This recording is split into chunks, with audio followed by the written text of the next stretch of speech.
को रास्ता बनाया गया। और कांग्रेस पार्टी से मैं क्यों नाराज हुआ?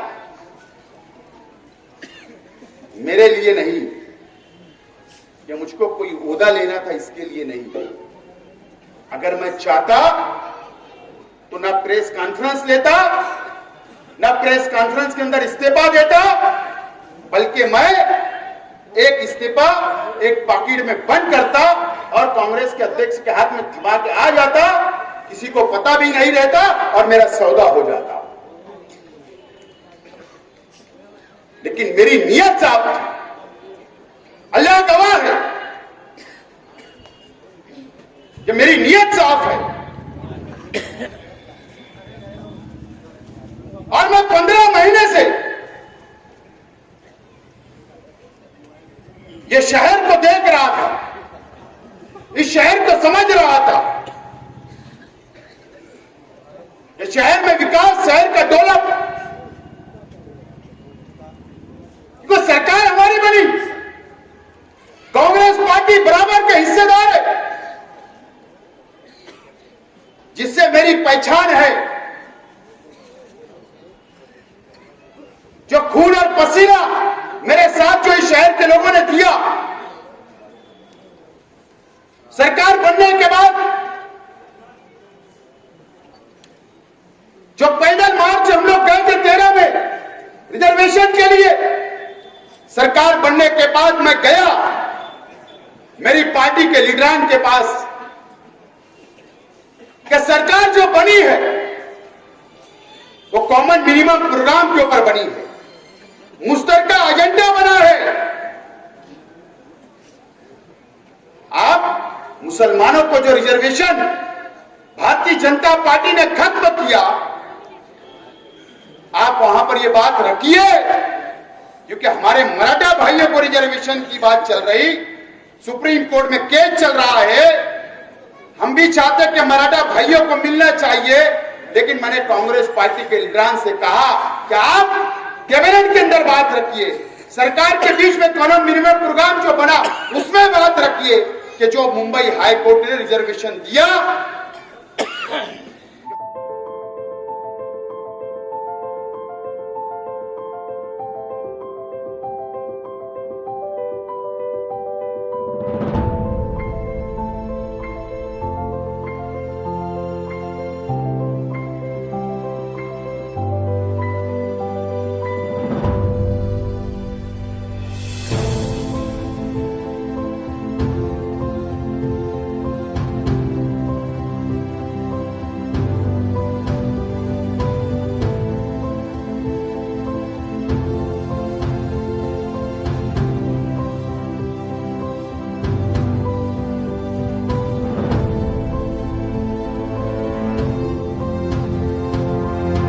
महाराष्ट्र के मुसलमानों को मिलना चाहिए।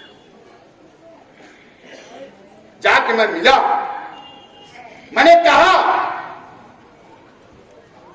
कि इस महाराष्ट्र के मुसलमानों की बहुत, नौजवानों को बहुत उम्मीद है। इस महाराष्ट्र के मुसलमान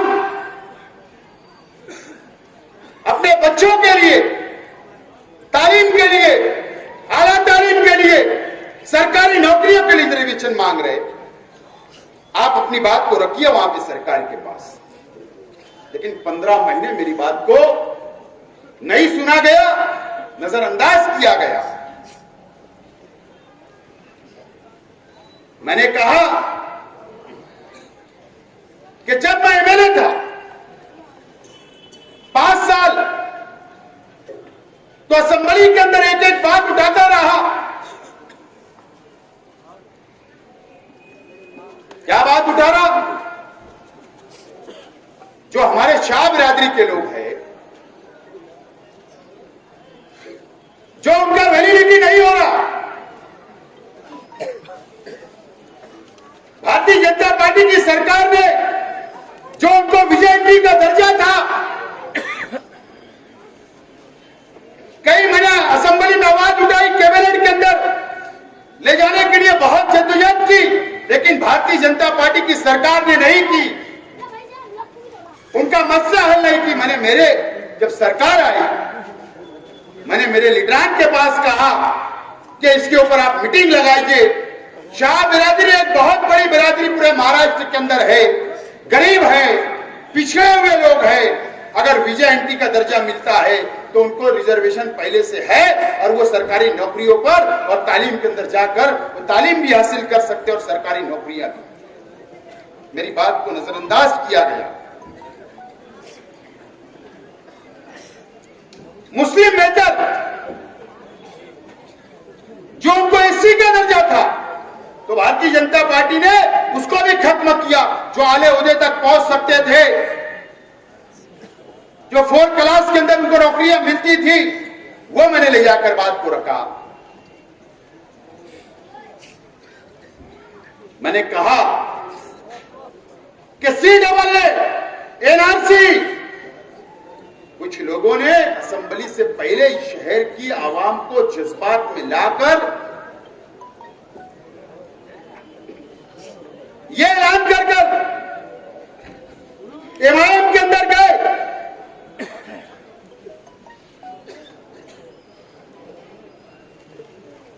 कि राष्ट्रवादी कांग्रेस ने NRC और CAA के ऊपर कुछ नहीं कहा, इसके लिए हम छोड़कर जा रहे हैं। मुसलमानों की बहुत हमदर्दी जताई।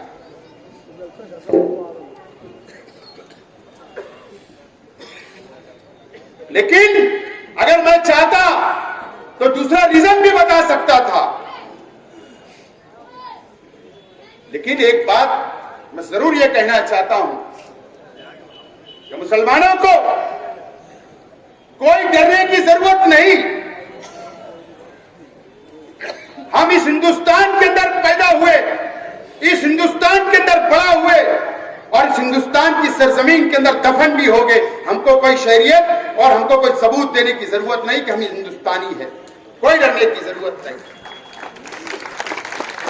कोई लोग डराते हैं गुजरात के 2 भाई लोगों से, अमित शाह और नरेंद्र मोदी से, तो ये बात सुन ले।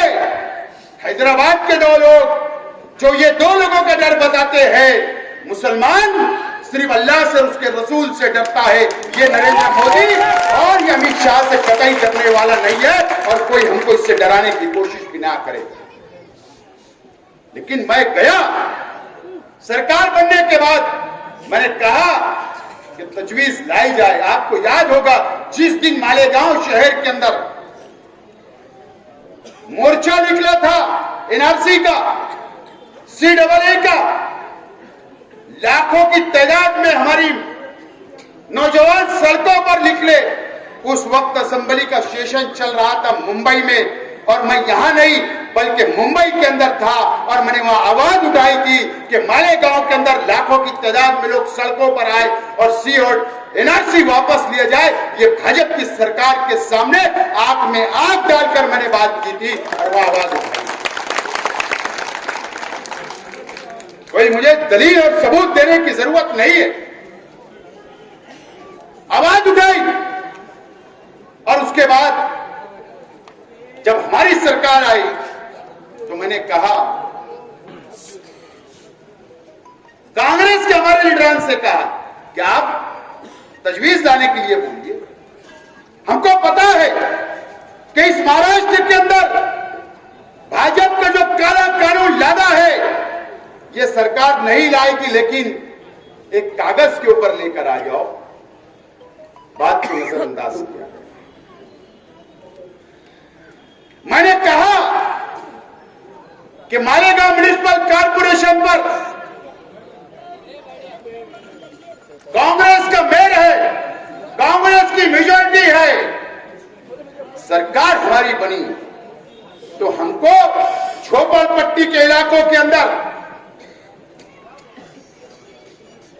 झोपड़पट्टी के इलाकों के अंदर रास्तों के लिए, शहर के मेन रास्तों के लिए विकास निधि दिया जाए, डेवलप निधि दिया जाए।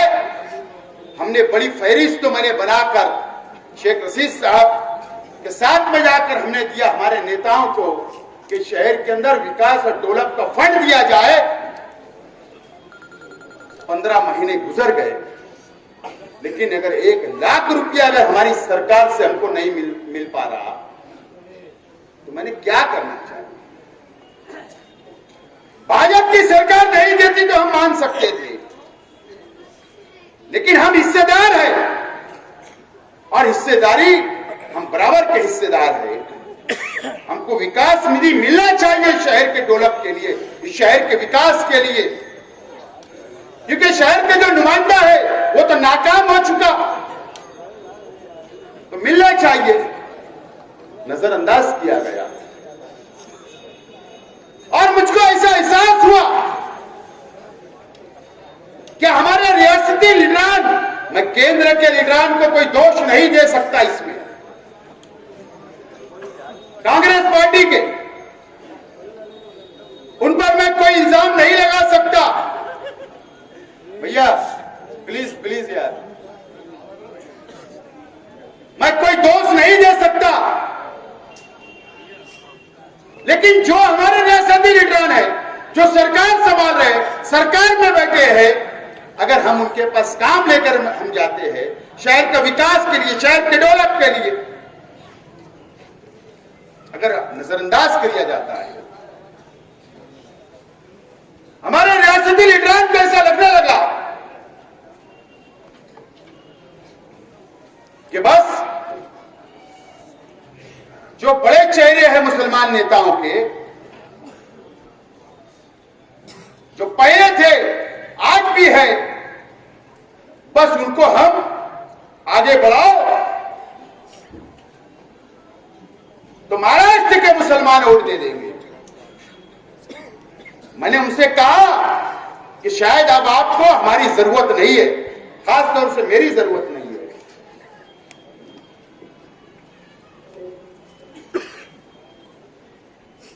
जो नजरअंदाज किया जा रहा है,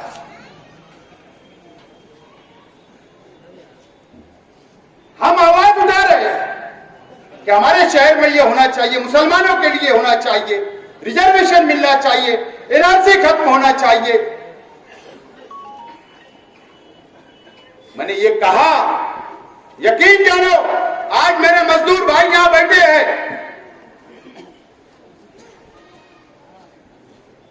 कि हम कई दिनों से, आप लोग सोचते थे कि असंगठित कामगार का बोर्ड क्यों नहीं बना, मजदूरों का बोर्ड क्यों नहीं बना, सब्जी वालों का बोर्ड क्यों नहीं बना, फ्रूट वाले के लिए क्या है। लेकिन मैं एमएलए था, असंगठित बोर्ड बना, मैंने लड़ा और उस कमेटी का मेंबर आज भी हूं, लेकिन भाजपा की सरकार ने उसमें फंड नहीं दी। मैंने मेरे पार्टी लीडरान के पास गया और कहा कि 122 ऐसे मजदूर है, ऐसे कैटेगरी है जिसमें पावर लूम मजदूर से जुड़े हुए मजदूर, जिसमें रिक्शा ड्राइवर, जिसमें ट्रक ड्राइवर, जिसमें सब्जी तरकारी बेचने वाले, प्लम्बर लोग, हम्माल लोग, खेती में काम करने वाले लोग, वायरमैन लोग, जो आज अगर उनको कुछ हो जाए तो गवर्नमेंट की कोई सहूलत नहीं है, कोई रिकॉर्ड नहीं है। मैंने कहा कि यार उसके अंदर 50 करोड़ डाल दो, इनका रजिस्ट्रेशन कर लो, इनको 4 स्कीम हमने ठहराव किया था जब मैं एमएलए था कमेटी के अंदर, तो आप उसके अंदर 50 करोड़ डालो ताकि मजदूरों का फायदा हो जाए, गवर्नमेंट का पैसा आएगा,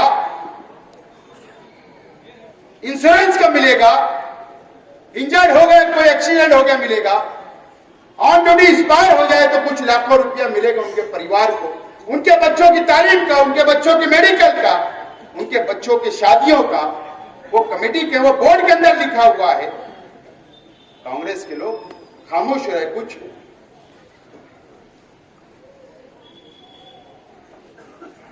ऐसे बहुत सारी वजह